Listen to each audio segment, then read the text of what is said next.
Hello, thanks for joining me, astrologer Patrick Arundell, for your in-depth weekly forecast for week commencing the 30th of August. This is for the Sun or the Ascendant. If you'd like to get your free daily horoscope fired to your device each morning, please click on the link below. Also, if you've yet to subscribe to my channel, I'd be honoured if you did so now. Please click on the bell notification symbol. Also, if you'd like to ascend above your zodiac sign and embrace more serious astrology, you can get a 12-month forecast and your character analysis based on your time of birth, and that's 30% off. Please also see the link below. Hello Taurus, and welcome to your in-depth forecast for week commencing the 30th of August. Now on Monday there's a quarter moon in the part of your situation to do with enjoying life's pleasures, the second house, but that squares with the Sun, which is in the part of your horoscope to do with being a bit more risk-taking, certainly adventurous in your approach.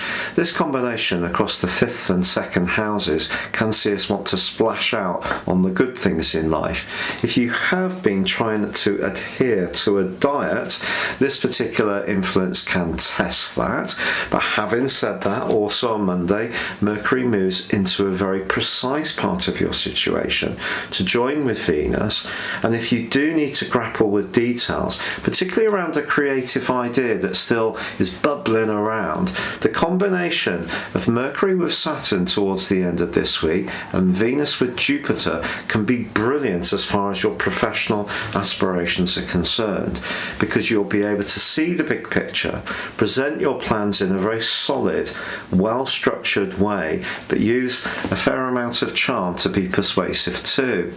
Also, the Sun, now in your 5th house, is giving you a lot of enthusiasm and the ability to showcase your talents and flair really well, and it's linking brilliantly to Uranus in your sign. So embracing change, innovation, being a bit braver in your approach could actually pay off. So that quarter moon, although it says to you perhaps not to overdo it if you're going out to have a nice evening out, in other ways it can actually be very, very helpful to you. Now, it is true that Mars and Pluto are forging one of the most powerful of all the angles that they can forge together, a trine this week. And then Mars continues in your 5th house, which is giving you awesome sex appeal. And Pluto's in your 9th house of travel and widening your horizons. But this combination will give you an awful lot of added oomph and gravitas. If you really want to make an impression on someone, whether it's in a romantic context, whether it's at work, whether you want to demonstrate just how much traction that you can generate in a project that's important to you, there's no stopping you with that combination. So it really is worth engaging with. The only thing I would say is that your ruler Venus by the end of this week is in a complex right angle with Pluto. Now Venus, your ruler, is very alluring, but it's in your 6th house of practicalities, but also of jobs. And Pluto is in your 9th house of freedom. So maybe somebody could offer you something that sounds really good and intriguing, and it could be linked to a job involving travel, and it may seem to have some kind of glamour attached to it. But try to peel away the varnish and look underneath their words.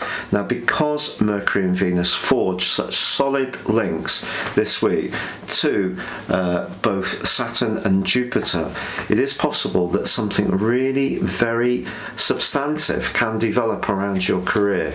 And the angle between Venus and Pluto just asks you not to be too seduced by someone's charm and persuasion. Use your powers of analysis wisely, and you can come through this week with tremendous motivation, a lot of flair, and I think if you are wanting to move forwards around some big goals or objectives, there's every chance you can.